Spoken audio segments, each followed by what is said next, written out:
Hello, my name is Benjamin Hart. I'm an American attorney and the Managing Director of Integrity Legal here in Bangkok, Thailand. As the title of this video suggests, we're discussing more tourism initiatives in kind of a pan-ASEAN context.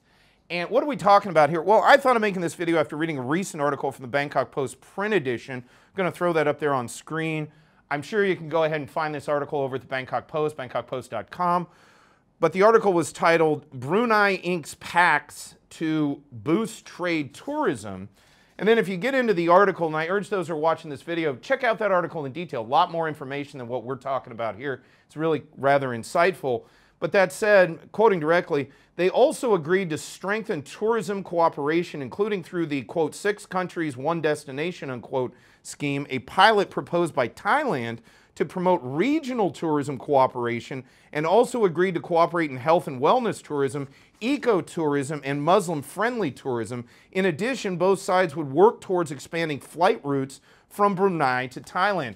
You know, I gotta say, I made a video contemporaneously with this one where we discussed sort of credit where credit is due regarding tourism in Thailand. And I think that, you know, credit where credit's due, this government here in Thailand, especially these past roughly, what are we at now, 6 months it's been in office, it's been administering the government here, they've done a pretty darn good job with regard to tourism.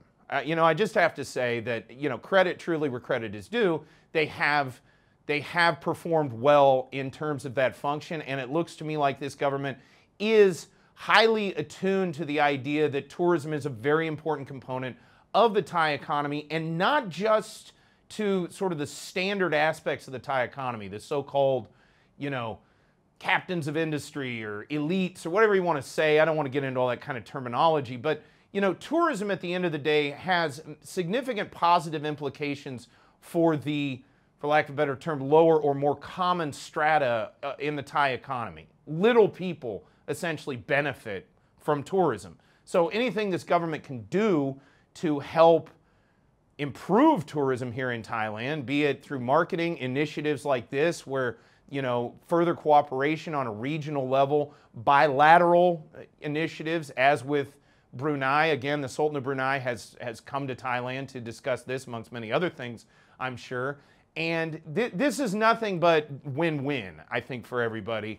And I think it's a good idea. You know, I like the way that they're approaching this sort of cooperative, regional look at tourism, because again, I don't think this is something, you know, I've talked in another video about what I'm calling sort of the tourism Cold War here in Southeast Asia. It seems like some countries are trying to make other countries look bad or whatever. I really like, again, credit where credit's due on this Thai government, you know, where they're saying, hey, we're not looking to do that. We're not looking to make other countries look bad. What we're looking to do is cooperate, maybe create a platform out here where tourists want to come out and do a regional tour.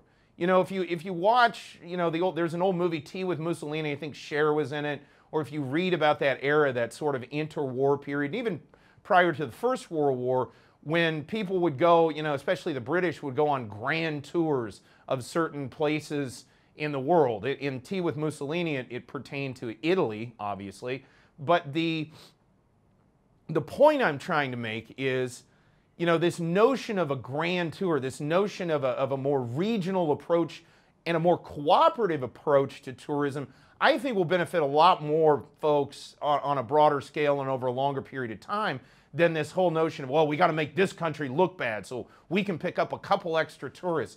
To my mind, that's silliness. I think that's a waste of time and resources, where at the end of the day, you know, a lot of people that look over here at Southeast Asia, and I don't mean this in a pejorative sense, but they don't look at it as like, I only want to go to this one country. A lot of people look at it and say, hey, I'd love to go into Thailand and then maybe hop over to Siem Reap and check out Angkor Wat in Cambodia for a minute, or head over to Bali, Indonesia for, you know, a few days or a week if I'm over there for 6, you know, or backpackers for that matter, who generally come out here and they tend to kind of go around the whole region. Again, there's a lot of ways in which cooperation with regard to this issue is going to be a lot more profitable, I suspect, in the long run than competition.